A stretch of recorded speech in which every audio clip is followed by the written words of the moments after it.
worlds unfolding, stories untold. Voices rising and we're breaking the mold. Fearless and bold, we're taking the lead. Empowering minds, that's what we see. Sinar daily, shining bright. News that's bold, news that's right. You must have heard the term Nepo baby or nepotism before, haven't you? Yeah, normally when we hear this kind of stories, you may relate it something to what's happening in the United States, for instance, in Hollywood, where celebrities uses their connections, their family members to get certain kind of jobs, to get certain kind of endorsement deals done, all those sorts of things, basically using their cable being related to someone's famous. But come on, let's not kid ourselves over here, because why? This is not just happening in the Western world.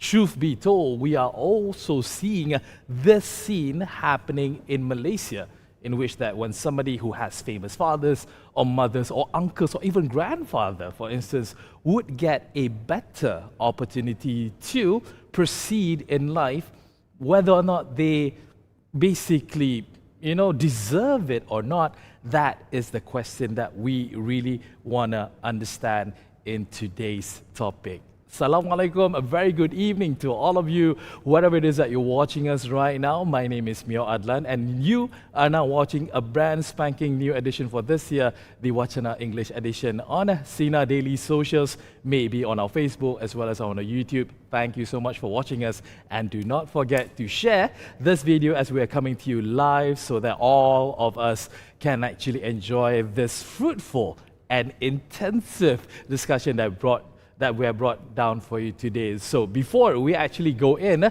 and introduce our fellow panelists, let us watch this special montage that we have done just for you.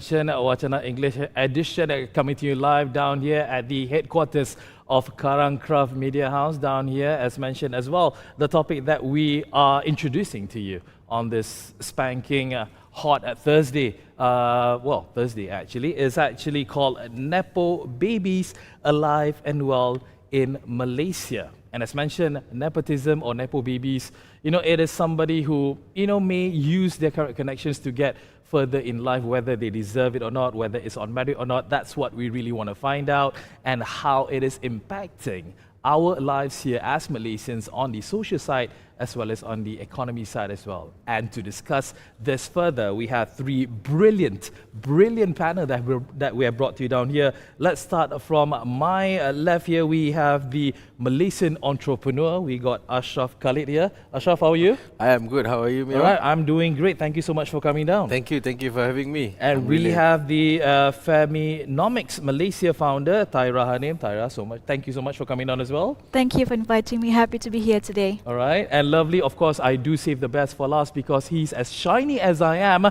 here on this panel. We have the famous political analyst, Datuk Dr Sivamurugan. Datuk, how are you, sir? I'm good. All right. I hope you don't mind, me sharing the shininess, with you on stage here. You can become the president, though. We brothers need to stick together.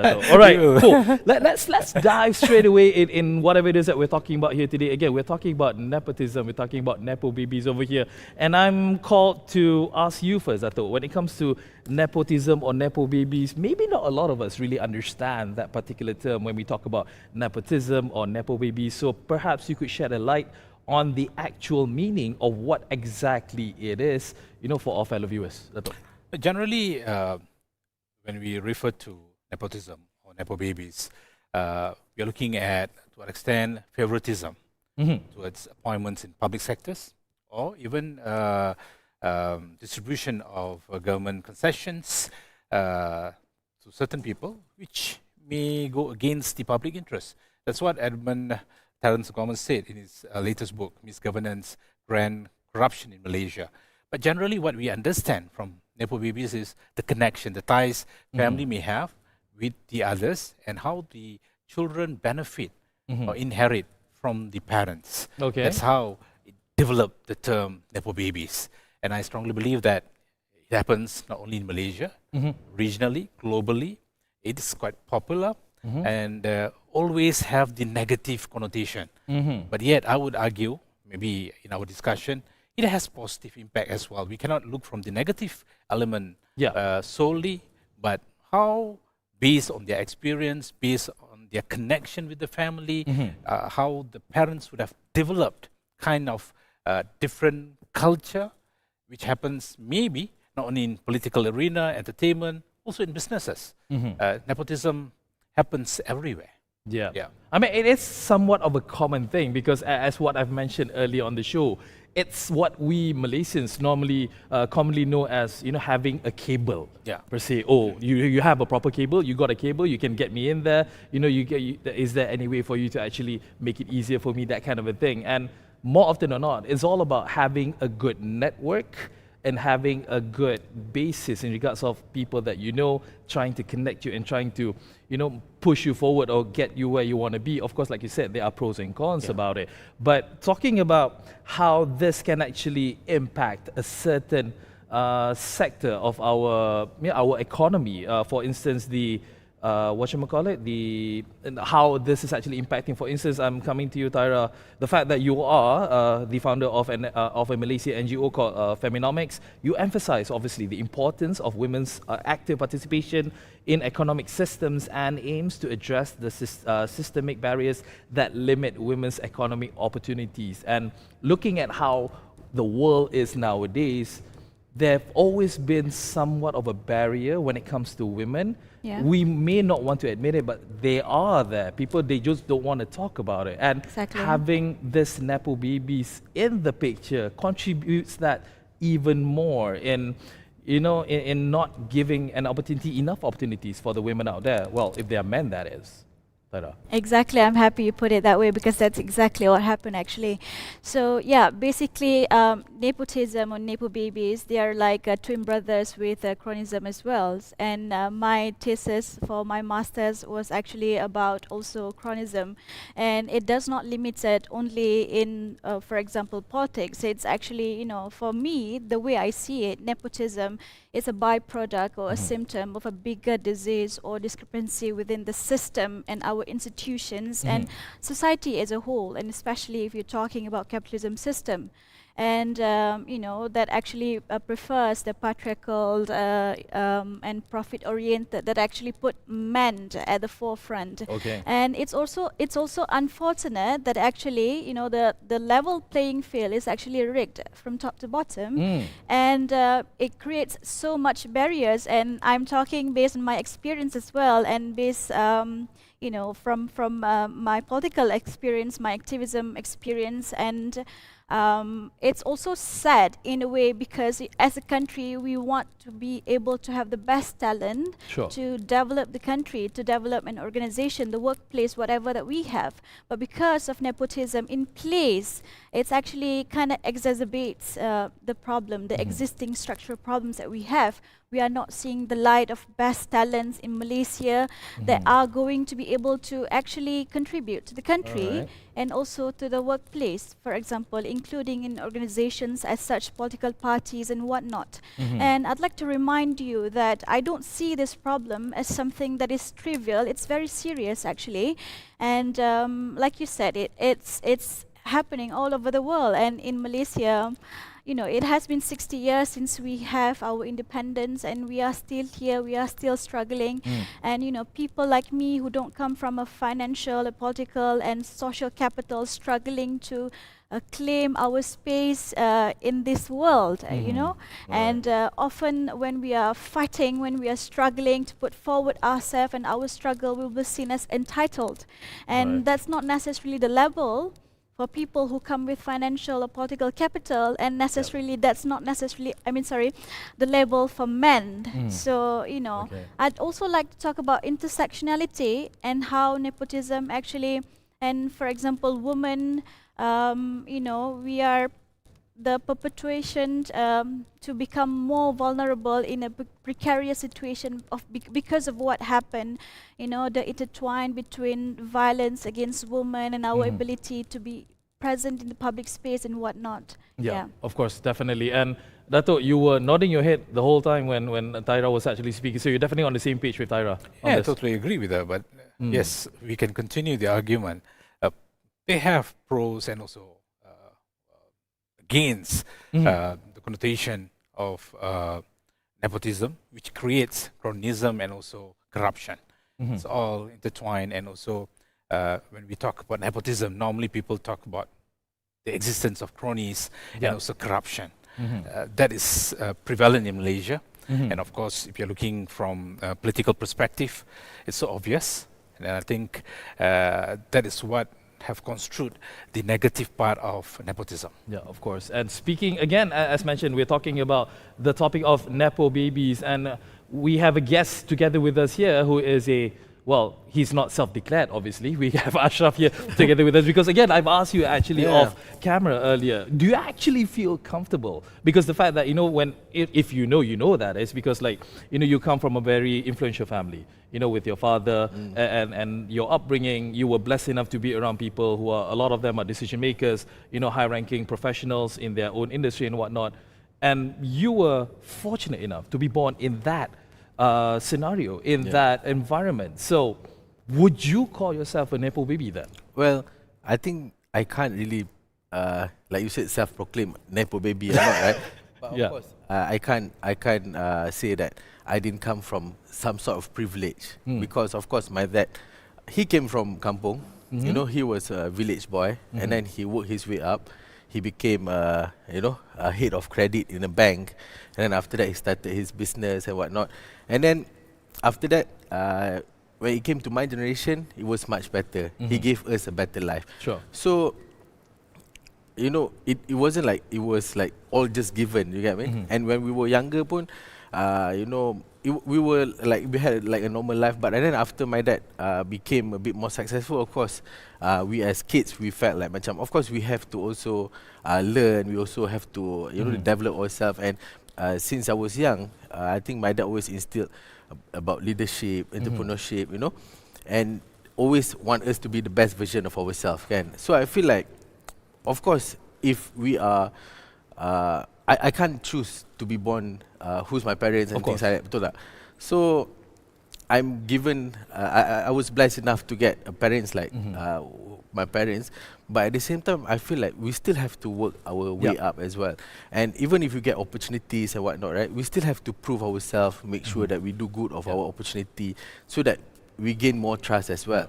And of course, there's also a lot of like Nepo babies who will just, relax, not do much, and then just enjoy their wealth and things like that. But for me personally, I also want to create my own legacy for my family, So I want to continue the legacy. So, to say if it's bad or good, who are we to tell, can? Yeah, but of course. I feel like, like anybody in my position would also, do what I did lah, can? Yeah, I also exactly. use whatever advantage we have to to maximize your opportunity given, right? Because that's one thing that I do want to bring out here. Again, when you talk about nepotism, again, taking Asyraf's example, Asyraf's situation as an example, no father out there, or no mother out there, no parents out there would want to, behold, or should I say like limit the success of their own children. They want to give the best that they can in any way that they possibly can. But the question is that, is the person, or is the son, or is the daughter merited enough to be given such opportunities, merited to be appointed a high-level senior positions in a company, for instance, that kind of thing? Oh, not yet. But I'm sure without merit, nobody will appoint you anyways, right? But I also agree with Atyrah. If you come from, a different background, you might have a bit more challenge to get in the system, But it's not impossible. I have friends who came from normal families and stuff like that, but they also made it in life. And also, if you look at a lot of entrepreneurs, for example, Siti Khatijah, right? The brand Siti Khatijah, Puan Pak Zila, she came from like literally from humble beginnings. Humble beginning, really humble beginning, but today she can also become successful. So I don't think like Malaysia is so bad that if you start from zero, you can't become successful, But of course, maybe the road is a bit more challenging. But in the end of the day, God dah tentukan kita punya rezeki. Yeah, exactly. But Tara, coming back to that, it's the perception of it. It's the perception of you coming from a well-off-to-do family, coming from a father who is a well-known, successful icon out there. Whether or not the child or the family members who's been given that opportunity through the channels of the parent, people will always question that, does he really deserve it? Even though the guy has been getting straight A's, even though the guy has the proper qualification, but the perception of, he comes from that family, of course he's going to get it first, versus us, low lives out here who don't even stand a chance. Sarah. Well, actually, the thing about meritocracy is, for me, at some point, is somewhat flawed in a way that when you have the capital or all the money in the world, you can send your child to the best school, to the private international schools, like, for example, education, right? I mean, you will have those capital to actually preserve your legacy and to have like a second, third generation, and the intergenerational wealth that actually, flows through the generations. And I'm sure you know this book and this concept of impoverished poverty as well, because impoverished people, they have the tendency to think about one thing at a time or one day to another. That's why there's like idioms in Malay, kais pagi makan pagi, kais petang makan petang. They don't even know how to think about stocks or brokerage or whatsoever to further pursue their financial success or whatnot, right? So the thing about meritocracy is actually flawed in a way. For example, because I'm a legacy, for example, I'm going to push my daughter or my sons to send them to MCKK or to Tengku Kursiah College, of which in turn you hit a nerve there, but it's fine. Okay. No, I'm kidding. And then that's how Sure. the resources actually being dominated. You are a parent, right? Wouldn't you want to send your kids to the best school? Of course. Using does whatever the method you can? So does the poor people as well, but they don't have the resources to do so. They only have enough money, for example, to sustain one day to another. So this is what we're talking about. And when it comes to scholarship, for example, these people, they don't even know how to serve or where to go, which channel that actually provide all those scholarships. So at the end of the day, these people, regardless of meritocracy that we talk about, they have one resources to go from one stage or one phase to another. And again, actually, there's this like a study with the World Bank that has been produced by Minister of Economy that says 70% of Malaysians actually think that they couldn't go beyond whatever the economic situation that they have right now.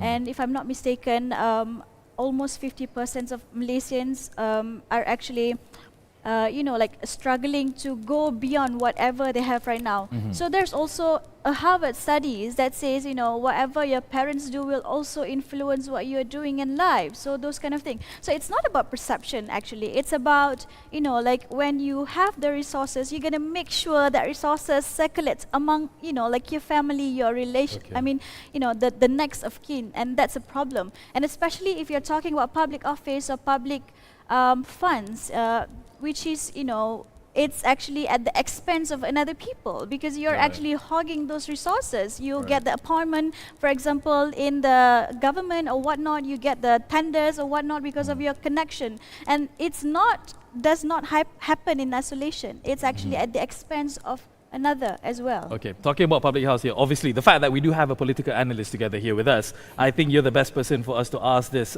question, Datuk, because when it comes to nepotism, we've seen it with our own eyes. We've known the history, looking at how, whether it is the opposition or the current government, they have been this next generation, the sons or the daughters taking the baton of their fathers or their mothers and trying to be in that position as well, using that connection, from what their parents have done previously in the political world in Malaysia now. Obviously, there's pros and cons about it, but in general, does this give a good impression, or should I say a good face to the political scene in Malaysia, or does it give a bad one? Because again, it's not just happening in Malaysia. We know for a fact that in the States, you have generations upon generations. You talk about the Kennedys, how many generations of the Kennedys have been trying to get into office, and other political figures as well in the UK or anywhere else. So in Malaysia, Dato', what would your comment be on that? Traditionally, it was well accepted, but now people already question whether the children have such quality to be developed into a person who can take over from the parents. To make it as a footnote, from the first Prime Minister till the 10th Prime Minister, definitely there's a nepotism. The first Prime Minister, Tun Rahman, his nephew was the army chief then. That's why after 13 May, people questioned why there's no coup d'etat, why military didn't take over. So there was some reading saying that because the nephew was the army chief then. Second Prime Minister, Razak, he developed two of them. One became Prime Minister, Datuk Sri Najib Razak. Then Nazir, who was the former chairman for CIMB. Are we saying because he's connected with Razak, they were given that position, or they had that quality? Third Prime Minister, Hussein Ishamuddin. Then the current MB of Johor is the great grandson of On Jafar, On Hafiz. Are we saying that On Hafiz does not belong to that position, or he has that merit that he has achieved? Same goes to Dr. Mahathir Mohamad, the wife, Asma Ali. Three of the brothers have different position. One, former Chief Minister of Selangor, Datuk Sri Razali Ali. Another one, Datuk Sri Hashim Ali became Army Chief. The third one, Ismail Ali became Governor Bank Negara. Are we questioning their background? As well, Mozani and Mirzan, who became prominent in business. In the business world, And Datuk Sri Mukris, Chief Minister of Kedah. And because of him, they managed to swing the vote back in 2013 election, when Najib named him as a successor for that position. Kan? Just now about Mozani, about Mirzan, you know, I think they also, they are not like just SPM leavers, you know. They also, when they are highly educated and then they are really good in business as well. And of course, they use whatever resources they might have, whatever information they might know early on to their advantage. But I think they have merit there as well. No, that's what I'm saying. Are we questioning the merit or the perception of the people outside saying that, oh, this is because they are the children of the Prime Minister? If you go to the current one, Datuk Sri Anwar Ibrahim, Izzah, she have the quality. You cannot question. She have the reputation. She have different thoughts, ideas. She has good academic background. And just because she's the daughter of Anwar Ibrahim, do we penalise and say, oh, you shouldn't be in politics? But then that's the dilemma I think the parents are facing when they have these children who are interested to be in politics. That's why Tun Dr. Mahathir didn't allow Mukris to join politics when he was active in politics. He allowed Mukris to join only after he retired in 2003. If Mukris would have joined earlier, actively, I think political scenario would be different. These are the scenario that we are seeing in Malaysia case. And if you look at KJ, KJ should be seen as KJ. But some question, he's the son-in-law of Abdullah Badawi. Same goes to Ismail Sabri, Duffy. He joined Academy Fantasia, right? But people saying, ni anak Ismail Sabri, Jovian, right? Same goes to Najwa Muhyiddin Yassin's daughter, who is active in singing as an entertainer.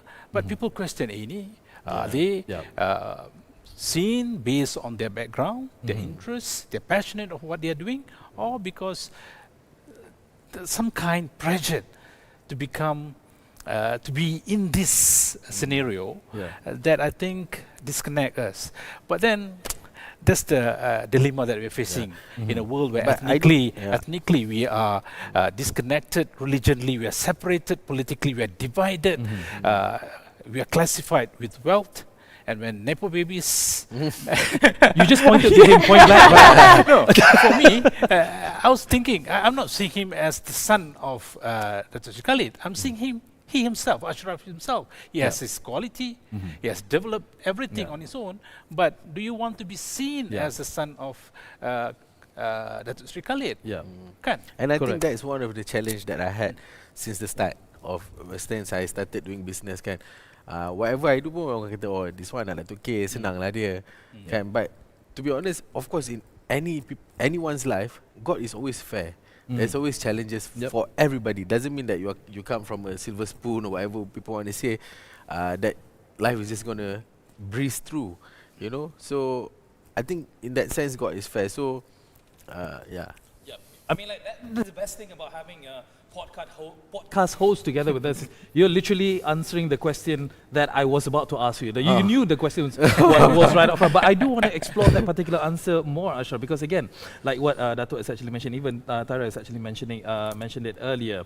You know, the fact that again, you are blessed. You know, some people may say that you're privileged because again, the situation that you're in, you didn't ask for this. You did not ask for. But I'm definitely thankful for it. Yeah, of course, as any child would, as anybody would, and I believe that you've done so much in life because of the merit, because of the efforts that you've actually put in. Everything, as much as it may come easier to you, but people will still have that label on I you. just want to give you one example, right? For example, I do health and beauty products. So I have a health supplement ring, right? Right. So that one we sell. That's a to plug-in right there. No, Yeah. no, I mean that one we sell to customers. Okay. Right. So how do I use my network to get people to buy my products? You get what I mean? Yeah. Like my podcast. I have my podcast, right? Yep. How do I use my network to get people to watch my podcast? It doesn't work that way, right? You still have to work on your craft, still have to be good. And of course, you know, whoever you meet on the side and stuff like that, of course, if you can get them to be on your, you know, can help them, can help you on your business and things like that, Sure. of course you want to use whatever connection you have or whatever network you have, but not really for money or anything like that. Sometimes it's for advice, sometimes it's for, you know, tips and you know, suggestions and things like that. So, yeah. All right. The conversation is getting hotter and hotter. As Nelly said, Thanks it's getting to the- hot in here, to but we're the- definitely not thanks to done the yet. host, No, we're definitely not done panas yet, kan? because we do have lots more to talk to all our panelists over here, because right after this we're going to be talking about the understanding of nepotism, even though we've touched on it already, so we're going to explore it a bit more. We're going to take a bit of a breather. Do not go anywhere. Stay with us down here on WACANA English Edition.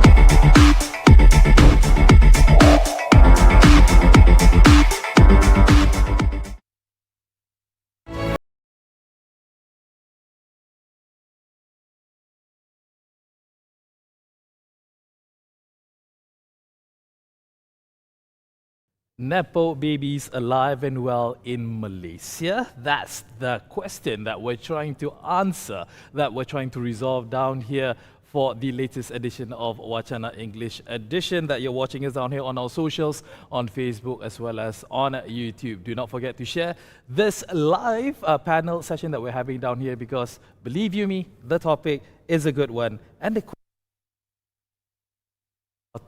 by the second. Now, coming back to the topic at hand, because again, we're talking about nepotism, we're talking about Nepo babies. I am drawn once again to go to Atyrah, because you earlier you mentioned, Atyrah, in regards of the meritocracy when it comes to success stories.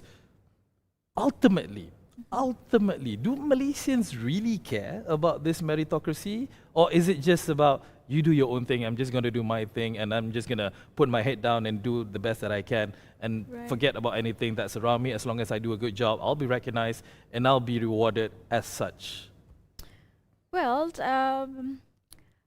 okay, when we talk about meritocracy, right, and also nepotism, the issue at hand, again, like I said, it doesn't happen in isolation. If we want to know whether or not the organizational structure or organizational culture in Malaysia actually best to accommodate the best talents, we can see the brain drain percentage or rate, which is in Malaysia, our rate actually at 5.5 almost double the global brain drain rate. That means our talents are actually going abroad to find a better prospects, better chances and opportunity for them. And for whatever reason, they don't feel like Malaysia is actually a fertile ground for them to, to actually best develop themselves when it comes to career growth and whatnot. So I think to answer your questions, people are just the most important thing is how we are actually creating the vicious cycle. Actually, the poor remains poor or getting poorer, and the rich get richer. In the same study, actually, the segregation between the poor and the rich are getting larger. You don't say, and you don't tell me that has nothing to do with nepotism or cronyism, for example, and the nexus between those classes. If you read Marx, for example, you will know that there's some sort of bourgeoisie and petty bourgeoisie who have quid pro quo or something that they can having transaction with. For example, just now Asyraf mentioned, right? It's probably like mentorship or advice, and those things come from certain socio-economic, and that's considered a very valuable resources. Sorry, I haven't finished. Yeah. So that's what happened. And the thing about when I talk about Gini coefficient in Malaysia, that's fact. It's not manipulated or anything. It happened. So we must look at it on how it actually impacts the society and not just us as an individual. And we are talking about talents who don't feel like they want to be part of Malaysia. They are actually finding opportunities elsewhere, and the culture that actually exacerbate that's where we have to analyze, that's where we have to understand why it happens the way it happens. So again, like I mentioned, the quid pro quo or the nexus between political and business classes, actually at the end of the day will have more social discrepancies. We are not going to go when as a society, as an individual, if we can't realize or actualize our fullest potential, so does our countries. Because as an individual, when you can actualize your potential, which actually can be contributed towards a country, where does that go? How does it fall? Where does it end? Yes, basically? at the bigger picture, at the the larger framework. So when we talk about nepotism, it's not just about individual. Actually, it's always systemic and structural. And I'm talking about justice, social justice, economic equality, and how certain education, for example, the first sort of like ground or actually exacerbate the barriers, for some people to actually break the ceiling because they don't have the same access, the access between social classes, the access between people who live in Ceruk Tok Kun Kedah or in Kelantan compared to those people who live in Mont Kiara, Kuala Lumpur. So all those things adds up, and this is actually the problem that we have at hands, because if we don't see it through, it's just gonna get worse. Okay. Asyraf, you've been making points there. You're literally typing on your phone, wanting to give out your points. No, I think, of course, she has a lot of good points. But I think in today's world, access to education, access to information is there. And you can make a decision to learn because there's internet, there's information is available, there's books and things like that. Of course, if you talk about orang yang from orang asli or somewhere yang doesn't have internet accessibility, that might be different. But if you talk about general population, right? Today, most people have internet. They have access to education today, right? So I think that levels up the playing field. So it's just a matter of wanting to do it or not. And I think there's this virus mindset that a lot of people have, that they think, oh, this guy is from a rich background, then he can become successful. But actually, it's their own mindset that is stopping them because they are thinking way too much rather than taking the action to make their life better. You get what I mean? So for me, this virus has to change. You got to just change your mindset, just change the way you think. And why the rich keep on getting richer? Because they have the right mindset. They teach their kids the right things, how to think, how to act. So from there, you get the advantage. Whereas some people, they just find excuses, because they cannot achieve a certain thing, they will just find excuses. So I feel like macam in today's world, of course, if you look at it like 40, 50 years ago, maybe it was different. But today, with the access to technology, and then it's a much fairer playing field. Yeah, I guess. of course, to get to the level playing field, even us, the Malaysian versus the people in US, is still very. There's still a gap there. Still a gap there.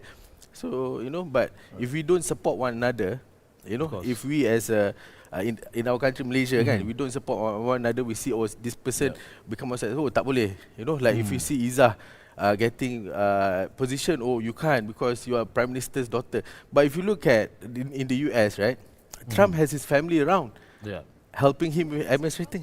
No, I mean like, it depends on how you see. That's But like for the American, it's not a problem. of I'm not finished yet. So for the American, it is not a problem because Trump is protecting their interests. But Trump might not be protecting our interests.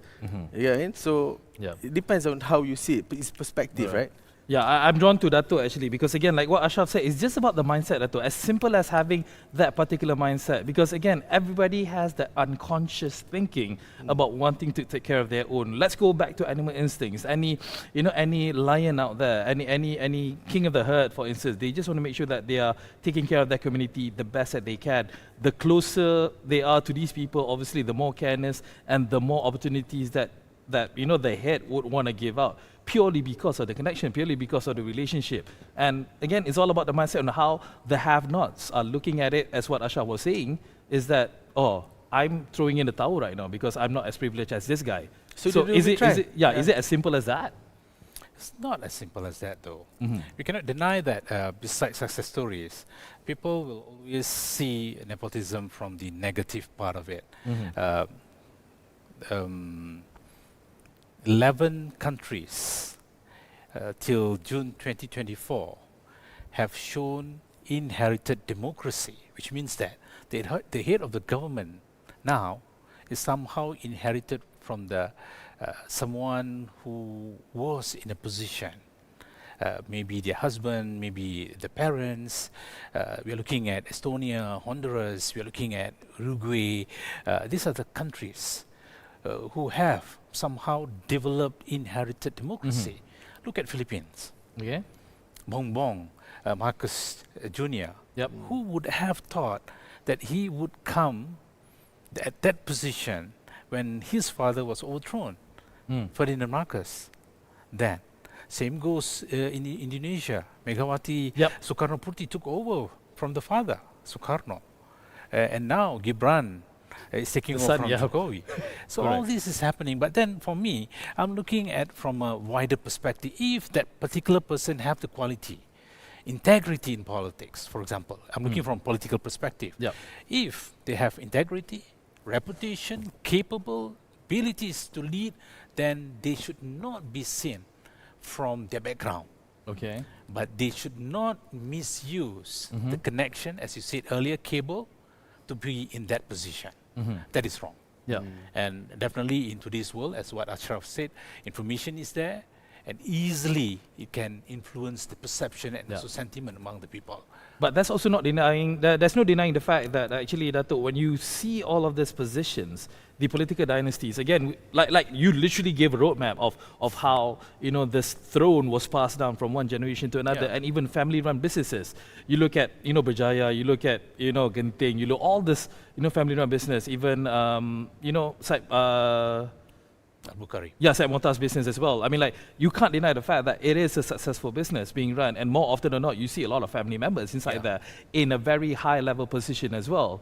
So it is only human common sense, isn't it? It's like I said, it's only normal for people, especially people in power, would want to give to people that they trust. Exactly. They want to give to people that they believe in. Of course, as mentioned earlier in the show, it needs to be on merit as well. You can't afford to give somebody who can't even read, for instance, suddenly being a senior manager of certain posts as well. As long as there's merit to it, that's fine, isn't it?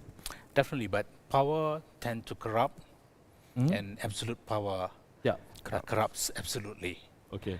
and we do not want that to happen in coming years. In the future, we do not want to see how nepotism creates cronyism and also corruption. This is something that I think masses are conscious today. Yes, we can allow based on merit.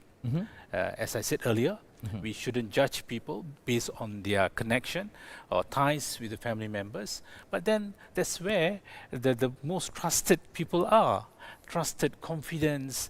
When you look at Genting or you're looking at Sunway, you're looking to any businesses, why does they choose to pass over to their children? Why not to the others? Definitely there's a reason. I think they build trust and confidence. But for politics, I think what we need is someone who can read the mindset, who can fulfill the needs and demands of the people, rather than being there just rhetorically building a narrative, oh, I want to be a member of parliament in that position. That happens in Malaysia as well, although we have seen successful stories, but there are some who were appointed just because one passed away, they think, okay, the other person should come from the same family. Max Weber said that it is from the traditional leadership, whereas we should use rational procedure to choose a leader based on democracy. We elect someone, and today we hope when you elect someone, it's not based on emotional, but rather I think the voters should be rational when they choose a leader. Then we may be able to reduce nepotism. I'm not saying that we can have Totally eliminate. Totally, no, you can't eliminate. Sure. That's definitely difficult. If you're looking around the world, it's happening again and again and again. It may happen again in Malaysia. You may see another dynasty being built. That is something that we cannot avoid. But then, when we have all the information now, maybe we have to rationalize in electing, choosing the right one. And we may have our own criteria when we decide who's the right one. Sure. Yeah, and Atyrah, again, as what Datuk has actually mentioned, it's very, very difficult. Not to say that it's impossible, but it's very, very difficult to actually distinguish this, terminology, this nepotism, this Nepo babies all around. But ultimately, the fact that we are in this situation where we are right now, what are the best ways that these Nepo babies can actually do to contribute more to the society, to actually, again, like you mentioned earlier about the education, about giving access to the, lesser people out there who may be lacking of access, lacking of resources, whatnot. What can these Nepo babies do to give a much better future for Malaysia in general, Atyrah?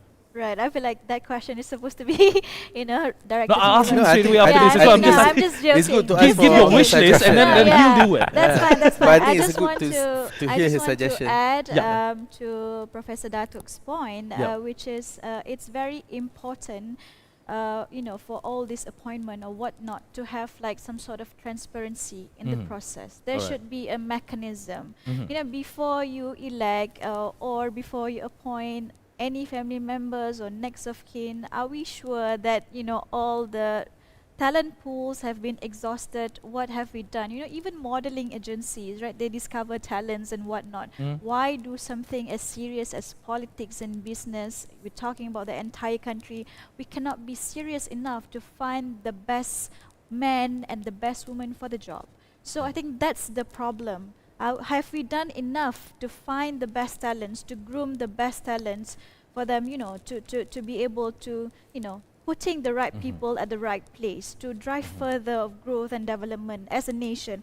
And also, I'd like to, just now when we say somewhat along the line that poor people don't have the right mindset, that's one thing. Poor people don't have a lot of freedom to fail. They don't have social safety net to fall on or take the risk of doing some sort of business or whatever because, the precarious situation that they're already in. For Nepo babies, they have to understand that not everybody started the same as them, and the mentality that has been shaped along the line and how much barriers they have to break to be able to be on the same ground as those who are already privileged exhaust. It's a lot of work, it's a lot of exhaustion. Not everybody started the same.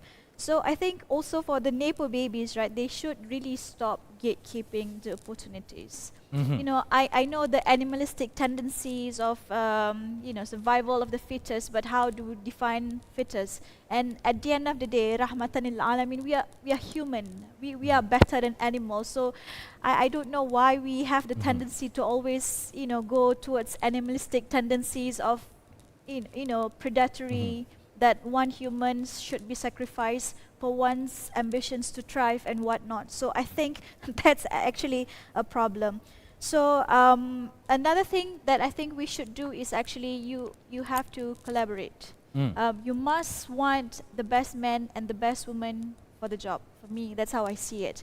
Not see other people as a competition, but rather you can collaborate and, you know, have some sort of consciousness, and do not be entitled. You know, even in Islam, even, you know, we always believe that in our rizki, there's always like someone else rizki, for example, right? That's something, a connotation or notion that is very popular among Muslim Malays. Yeah, it's not ours, it's not our rezeki, it's fine. You know, that kind of a thinking. Dalam rezeki kita ada Dalam rezeki rezeki orang kita lain. lain-lain. You know, those kind of So words. Dalam rezeki kita that's- ada rezeki orang lain. I'm trying to say that the best way to go is actually to collaborate and do not, you know, do not see all other people as competition, and just remember, you know, I think if you are genuine about admitting your privilege, is also looking beyond your bubble. You have to burst your bubble and see how other people live, and what's normal for you might not necessarily be normal for them. So I think that's also important. Yeah. And I feel that Ashraf has been itching to actually say something. No, in regards to- I'm thinking like, Yeah. of course, everybody have different start. Sure. Like during my career of interviewing people, I've seen like some people who like Tan Sri Wahid Omar, who started from zero as well. Tan Sri Said Zainal, you know, like I said, Pompazila. There's so many example of successful people who actually start from nothing. And even if I look at my dad, even if you look at Siti herself, started from nothing, right? Yeah. So it doesn't mean like if you have no advantage now, that you can't create that advantage for your children. You get what I mean? Of course, we as a person, human being, we want to do the best for our life, Sure. so that we get to give a better life to our children, right? So I feel like, you know, and you know, yeah. So yeah, that's what I wanted to Yep. say. Yeah. Understand. Yeah. Well, again, things are getting hot down in here, so we're just gonna jump right into our next segment, because again, in anything, again, we've defined Nepo Babies as much as possible. We've also talked about how it is being influenced in our own society in Malaysia. Let's talk about the future. Let's talk about how we foresee things to happen, you know, for the betterment of Malaysia, and try to find solutions should there is needed, basically. So coming back to you, Dato', again, talking about the political landscape, your own opinion, do you think that there's a reform needed for for the Malaysian political scene, you know, when it comes to reducing nepotism? I mean, like, should there be a form out there like any other companies out there when they want to apply for work? Do you have family members working with bank so-and-so, with the airline so-and-so? There's a checkbox down here. Should there be something like that? Should it be dismissed from the get-go, just the fact that you're related to somebody in power previously? What do you think? I strongly believe that you may not have a set of criteria, but any political party should set that this is the quality that you would like to have to lead our nation. For myself, if that person have the quality, if that person advocate the needs, demands of the people, they should be given the right to contest or to be in that position, to lead that political party without being seen whether they have ties with their family members or others within that spectrum. But again, whether we can come out from this feudalistic element of dynasty in Malaysian politics is quite difficult, because it's a culture. It is inherited, it has been there, it has been nurtured in Malaysian politics, but then gradually we hope we can slowly see leaders who lead based on criteria that is set by themselves. They believe that I can be someone, although I don't have any connection, but if that person has the charisma Anwar Ibrahim started as an activist. Yeah. He Like didn't in UM inherit. in the heydays, yeah. But although his parents have some kind of ties with political background, yeah, but then he himself created that Okay. in University Malaya. Then he was an activist. He formed the NGO. It was a very gradual move. So we hope someone who wants to go to the highest position would not given silver spoon or were just not chosen because you are someone's daughter, son, or anyone who have that relationship. But then in future, we cannot really predict what will happen.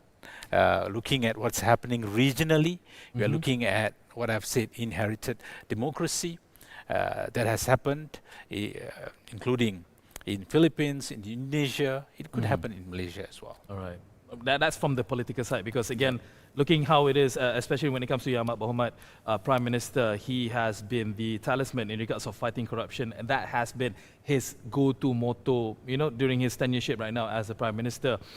Going down, you know, 5 or 10 years time, do you think that this vision of him, or at least, you know, at the level of being an MP or being an adun, would then materialize and being a success, you know, rather than, you know, having connections with certain families, so on and so forth? What do you think about that? Yeah, it can happen, but depends on a respective political party who do they want to elect. But the problem, dilemma that we are facing today is some of the political parties, well, they were pressured to choose someone who have that connections.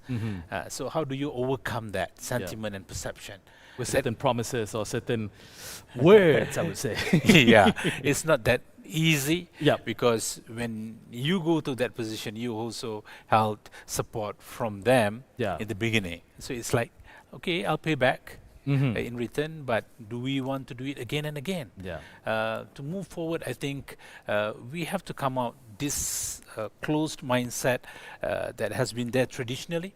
Maybe we have to rationalize things to have a leader who can lead the nation. Malaysia is unique. Yeah. Ethnically, regionally, wealth, politically. So how do we make sure that we celebrate the diversity, including in choosing a leader? So the leader must be seen someone, as what Atyrah said earlier, based on merit, someone who can lead, who have a strong background, who can firmly be seen as, hey, this is the person that we want to have in our respective constituency. But then again, a lot of other factors should be taken into consideration. Even if you want to contest, they only not choose based on kepala kilat ke? Yeah, exactly. You know, is it the latte one or is it the chocolate looking one? So that could be a factor. If I contest, would I get all those from this same? Understand? But it's all about breaking that mold, that normality. I mean, like something that is normal doesn't mean that it is something good, because again, breaking out of that normality, breaking out of that mold and trying to reshape it, it's not an easy task to do, because a lot of people have been trying to do it year in and year out and always, you know, facing resistance, facing a lot of, you know, backlashes, you know, from all sorts of directions. So it's all about coming together and making sure, as what you said, the uniqueness of Malaysia makes it more challenging, I would say, in trying to achieve ensuring that the people, the rakyat, will then be taken after of when it comes to the political scene. Looking at how the economy of Malaysia, Tyra, looking at that, what should companies do now? I mean, like you're looking at, you know, like corporations out there, MNCs or, you know, GLCs or even any SMEs out there who are looking for talent, who are looking to expand their business, who are looking for, you know, people, human resources to ensure that they are able to actually grow further, you know, like richer, so on and so forth. How would they be able to classify and base their decisions on meritocracy rather than having all these connections, nepotism? Before that, okay, I just want to put a footnote. P. Ramlee contested in Bukit Bintang UMNO division. Did he? He lost. Okay. By seeing his background, he should have won. All right. But he lost. Okay. Why? Wow. So we should have another topic on that, just on that alone. Basically, it shows that even though you're a you popular figure. yeah, Mm-hmm. you may have all the connection, Yep. doesn't mean it'll be translated into support or Victory, words. exactly. So Okay. when you are in different field, I think it's not easy to use your networking Mm-hmm. to win support. It's not necessary if you're a singer, you'll be able to win. It's Oh. not necessary if you're in businesses, you're a prominent figure in economy, whether that would be translated into votes. So there are many factors that influence nepotism, cronyism, and also corruption in Malaysia. Sure. Well, Over right. to you. Interesting, but also Ultimate contested in Ampang. Lembah Jaya and he won. So we live Yeah. in a different time, Mhm. but probably They didn't have Twitter or Instagram back then. Perhaps maybe the late Tan Sri Ramli could have done better. I don't know. Please, interesting. Okay, so to answer your question, I think we have to actually be able to sort of like compensate or reward the non-traditional achievement as well. Mhm. Like for example, women, right? Our contributions in society, our Yes. labor of love are usually not recognized by the society or even by the economic scale or grand scale, not in GDP. The Mhm. labor of love of social reproduction towards the children are not compensated. We have to struggle, and there are not so many support for mothers and for women. I have to say this out loud because I'm a woman and I have to, be able to reflect the reality of the rest of the women outside. So I think that's very important as well. For any organization that's not limited to industry or businesses is to be able to groom the talents, to be Mhm. able to have a certain succession and talent development. You don't have to be stingy about like grooming talents, because at the end of the day they are the one who will succeed at the organization later on, and the legacy will still intact because of these talents, right? Yep. And another thing that I also would like to mention is that sometimes we want changes, we want reforms, but little that we know, we are actually resisting the reform and the changes. So Mhm. that is something that we have to look inwards as well. But again, under the Yang Amat Berhormat Prime Minister Datuk Seri Anwar Ibrahim, and also under the the Ministry of Economy, I think they are doing the right thing. They are finding the hidden truth or the hidden problems. For example, the study that I mentioned of which has been done, which I see is going towards a right direction. The Minister of Economy mentioned that addressing the disparity of, how economic inequality and social mobility that is not actually, moving. We have to address and invest in early childhood education, maternal health care, and quality schooling. That means it's all related to the domain of social reproduction, All right. which is, the first or the fundamental of human lives, which also involve women, of which where I come in, feminomics, and how like we are systematically and structurally marginalized as a woman as Yeah. well. So yeah, I think the company shouldn't look as women as simply capital, but we are also human capital. We are producing human as a form of capital towards the businesses and the nation as a whole. Right. Lovely, good sentiment over there. Because again, long were the days where there's a division. Regardless of whatever gender it is that you are, whatever race it is that you are, whatever level of society that you're actually in. At the end of the day, everybody would want that equal chance to achieve whatever it is they set out to actually achieve. And coming back to Asyraf, because again, we have established that, again, coming from a point of privilege, coming from an influential family yourself, do you feel obligated, or should I say, how are you able to actually contribute back to this society? Is it as easy as just becoming a mentor? Is it as simple as that? Or, trying to gather as many people as you can, trying to help them in any ways that you possibly can, as what you're doing right now. So share with us what So of have course, you been doing? for me, of course, I understand about mindset. I studied about it, and I've been going to a lot of classes about it and stuff. Sure. So, and I think one thing that is lacking in especially in our region, is about the mindset. So that's why I use my platform in the podcast apa cerita, and that's why I want to also highlight the real story. Because if I talk about myself, nobody dia okay lah, dia dah orang kaya kan. But that's why I use all these figures who started from nothing to showcase that they can actually also become successful. You know, so that's why I've been doing it, and I've been doing this for the past 1 year. We have interviewed more than 50 people, so that's one. And then of course, in terms of my team, you know, in my business, of course, I have people working for me and stuff. And of course, we want to develop this talent. And I also call for transparency. You know, I call for merit-based, I call for merit-based performance. You know, so that, you know.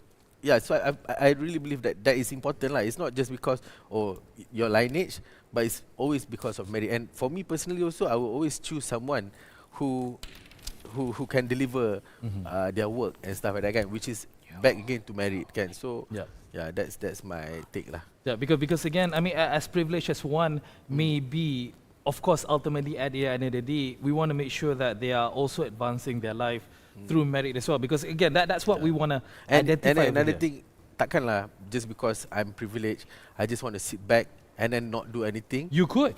Yeah, but takkan lah I would want to do that, right? Sure. I want to also have a fulfilling life. Sure. To help impact, to give to others as well, right? No, because again, Using coming back to you, advantage Ashraf, sorry we have, to cut you off, because again, is it still happening out there, being you yourself, being Asyraf Khalid, that you are still being referred to as, oh, dia anak Datuk K? Do you still get that often out there? Now not much because of whatever I've done with my business, right? Sure. But of course, like at the start, that was like, you know, that was everybody was just saying that lah. Right. How did that make you feel, first of all? I mean, like of being course, labelled as someone's son. And sometimes it triggers me. That's why just now I was a bit triggered because some of her words were, you know, a bit triggering words. So like, because we work hard also. Sure. You know, and it's not like my dad, okay, Ashraf, take 1 million. But she's right. I know that I have a safety net. You know, I know if I take this action, if anything happen, you know, you have it something won't to be the fall end. on. It won't be the end of the world. But in the end of the day, it's the same for everybody because you have God, you have Allah, right? Yeah. God will be your safety net. He will save you. So why are you so scared? You know. So for me, yeah, of course I wasn't happy, but at the same time I tried to prove myself, and alhamdulillah, I think slowly people start to see what I can do. You know, what I can, you know, give impact towards the society. And all right, great. Yeah, that's what, you know, so unique about this topic is that because again, we have the likes of people who are a bit unprivileged and then people who are privileged, who are, you know, blessed enough to be where they are in this world, but also it's all about being recognized for your own talent, being recognized for your own capabilities, how far that you have come through and achieved success on your own level rather than, you know, piggybacking on somebody else's success or just getting the shortcut way through. Dato', last words from you again, coming from this topic, again, from the political side of you. We've done this enough, as you mentioned. I love the fact that you listed down the topography, actually, of all of the lineage of our, you know, previous prime ministers as well as, you know, their ancestries and whatnot. I've asked you this as well, 5 to 10 years, how will the political scene be in Malaysia? But ultimately, is it just a dream or is it something that is feasible? It's possible as long as people play by the rules, as long as people hold on to each and every of their greatest intentions to make Malaysia a better place. It's feasible if we allow the people to think and allow them to choose the right one and look into the merit, and also does not mean that we deny those who belong to the linkages with the family have nothing to be related to the future. I strongly believe that what is visible would be to what extent we are able to create a society which is just for everyone, Adil, which I think would allow us to stick together as Malaysia. All right, and also Atyrah, being the founder of Feminomics Malaysia, obviously, you know, having the bullhorn in your hand, you're shouting, you know, for the fairness, you know, for the women's side, especially on that. What would you want to say lastly in regards of this topic, you know, for everyone to make sure that they know where they stand and everybody gets a fair chance at whatever it is that they do? It is simple. Actually, women are humans. If we have read the news, it's quite recent actually. One of the school in Tokyo Medical School, have rigged and manipulated the entrance examination result so that more males will be accepted to the school and less women, to restrict the number of women to be able to study medicine. It's 2024 and it's still happening, and it's actually sad that when we want to represent a cause, we want to present people who are not privileged enough. We are called names, and we are there's just like so much barriers in how women in leadership or in public space are seen differently than men. The society will probably always accept a politically or morally corrupted man in public domain in politics, but if a woman just use her voice, for herself and for her children, they will be called aggressive and whatnot. And it's 2025 and it still happens. And for women, we are always struggling between life and death. Sometimes to think about, to think further for ourselves seems to be far away because of all these things, all these barriers, and all the struggles that we have to go through. And I think we should start really see women as humans. We deserve equal chances. We deserve to be seen for our leadership qualities, for our inspiration and for our aspirations, for our talents, and for the future that we imagine for our children. Lovely, great sentiment over there. So Ashraf, you have the final say on the floor. What would you like to wish to all your fellow Nepo Babies friends? Again, I'm not labeling you as that, of course, but just again, realizing that you're in this position of privilege and blessed. What I do you want to say? I cannot say that I'm not blessed. I have to admit there's a lot of advantages. Sure. And I'm not ashamed to say that I fully utilize whatever advantage that I have, because I feel like you cannot wait for anybody, and I think everybody might have different opportunity, but if you know how to use the opportunity well, you can eventually make it in life. And of course, you can't control what happened to you. Sure. Right? What happened to you will happen, but you can always control how you respond to a certain situation. If you keep on feeling sad about yourself, you keep on feeling sad about your life, then that is the cycle that you're going to go through.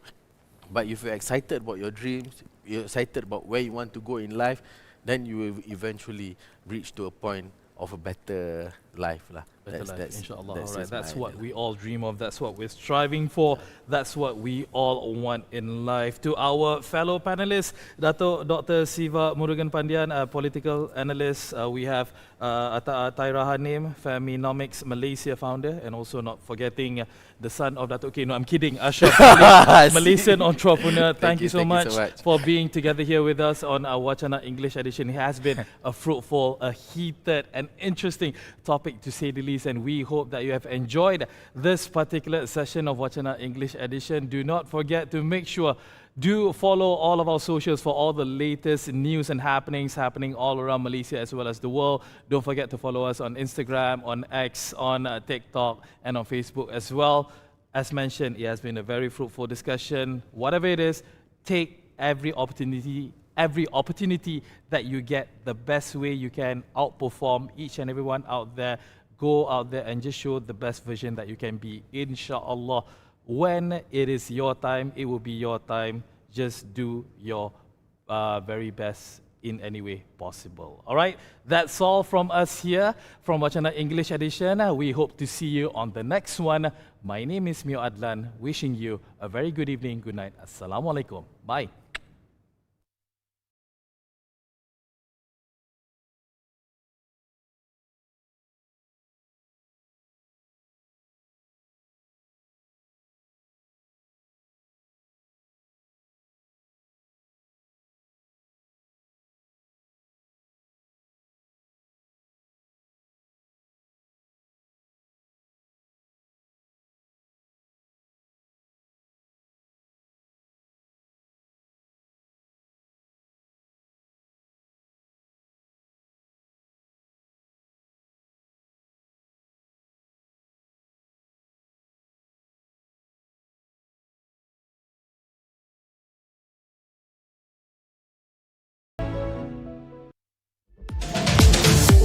worlds unfolding, stories untold.